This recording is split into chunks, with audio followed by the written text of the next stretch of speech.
If I were to tell you that improving your basketball IQ was easy, would you believe me? I wouldn't blame you if you didn't. So many of us hoopers are told by coaches that we have to improve our basketball IQ, but I never knew what they meant or how to actually improve my IQ until I became a coach. I was told I just need to play more, watch more games, and study players that were similar to me, but this just left me feeling overwhelmed and confused. I would then watch hours and hours of mixtapes, highlights, and full games, only to still struggle with my understanding of the game and confidence on the court. It was only after a decade of coaching experience that I've developed a 3-step system for actually developing IQ. This zero-cost system allowed me to be employed by 3 different professional teams, become a head coach, and be trusted by professional, college, and high school hoopers to develop their games. So what is basketball IQ? Rajon Rondo describes basketball IQ as basketball intelligence is, for one, being an extension of the coach on the floor. Rondo stated throughout his career that he is... I'm never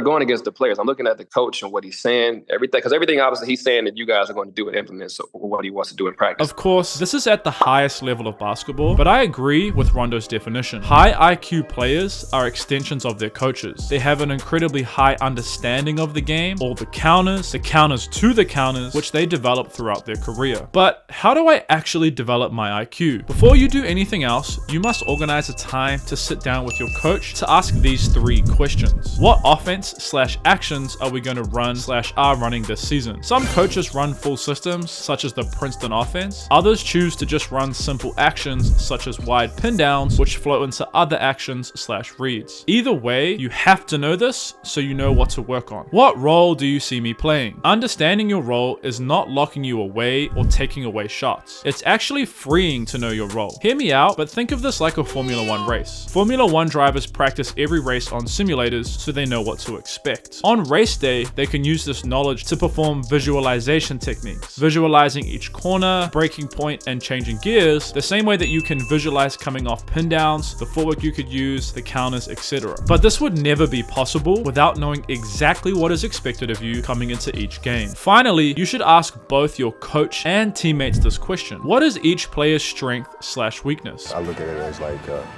superheroes, you know.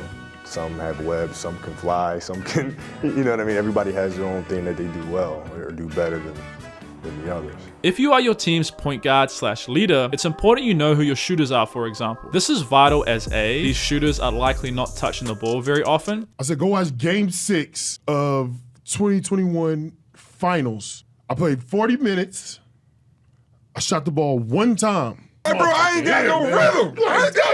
So your job as the leader is to keep them engaged and organize the offense in a way to get them touches and open looks, and B, so you know who to pass to if your drives/layups get taken away. Another common situation is a teammate may heavily prefer their strong hand, so starting plays on specific sides of the floor is important to their success and therefore the team's success. Chris Paul said this about playing with JJ Redhead. When we ran floppy, did you come off the left side? You came off the left side. To my right hand. Exactly. Yeah, to my right hand. So are you manipulating or are you just trying to get to the best spot for you to be efficient? Understanding these tendencies and preferences is super important and a very overlooked basketball IQ tip. Now, studying basketball film is one of the most difficult things to do. There's so much going on, and even as someone who has a high understanding of the game, it's almost impossible to pinpoint exactly what is happening and why. This is why we start with understanding our team and teammates so we can use film to further our knowledge in these areas. For example, if your team utilizes a lot of off-ball screens,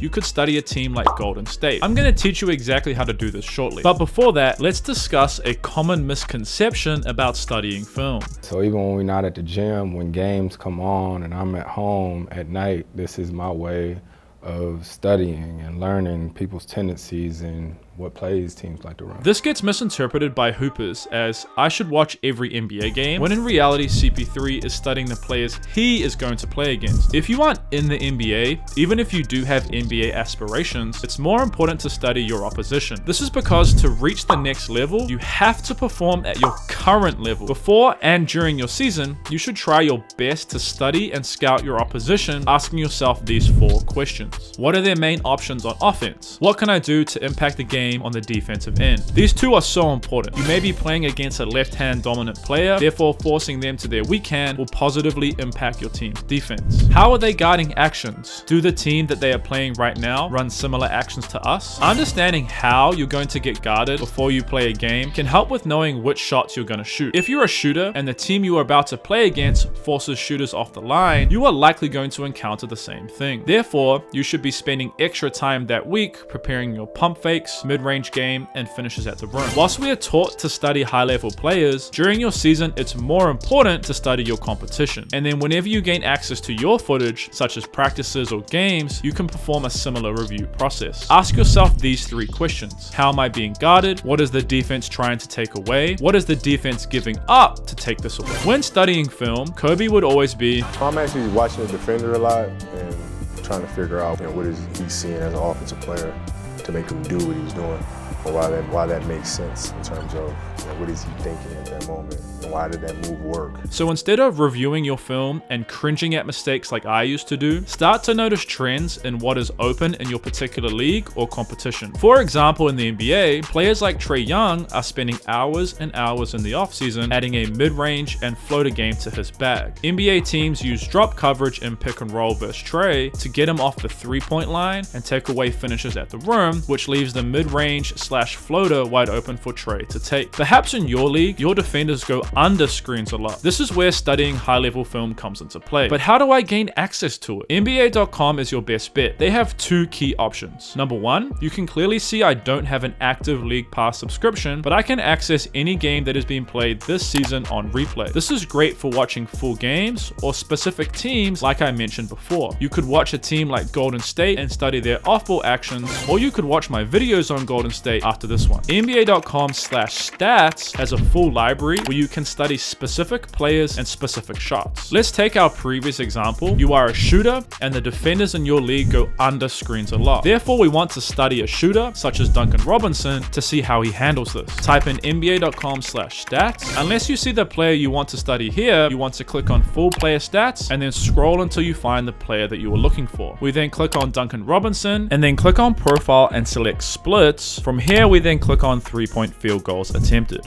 Remember Kobe's advice from before? By watching the defender, you can gain an understanding of why the offensive player performed a certain footwork, counter, or finish. Here, Braun is guarding Duncan on the inbound pass. Lowry sets Duncan a screen, and Braun goes underneath the screen, just like in our league we described before. Look how quickly Duncan finds his feet, using the hop footwork to get his feet down quickly so he can get into his shot. We then find another clip of Randall going under the screen late in the clock, but this time Duncan uses 1-2 footwork rather than the hop. This is where we must start to ask ourselves why. In this clip, Duncan is covering very little ground and he is already facing the hoop on the catch. Compared to this clip, Duncan is sprinting into the catch, so therefore the 1-2 is easier for him when he is running at pace. Now you should hopefully understand how to use NBA film to help bridge gaps in your knowledge.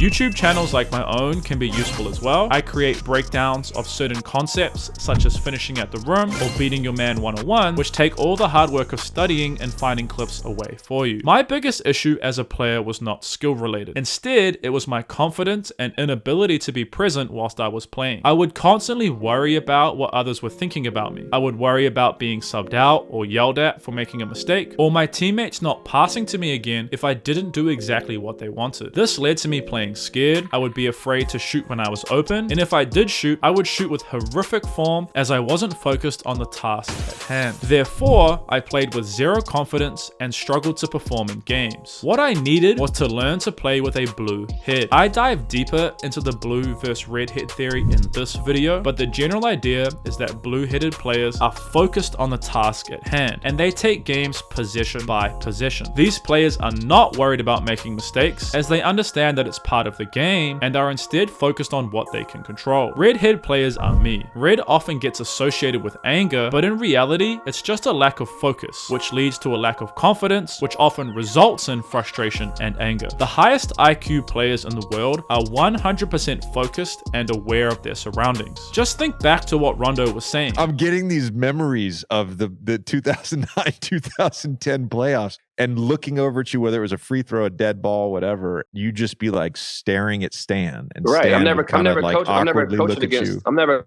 going against the players. I'm looking at the coach and what he's saying. Rondo was trying to figure out what the opposing team was going to run on offense so he could direct his teammates to a counter to prevent them from finding an easy shot. This is why it's so important you work on step 3, awareness and maintaining a blue head on a daily basis. Chris Paul or Rondo did not start their career as smart as they are currently. It took years and years of asking questions, studying film, and making mistakes. If you want to learn more about mindset, check out this video where I break down why Jaylen Brown has a bad left hand and why it has nothing to do with his left hand.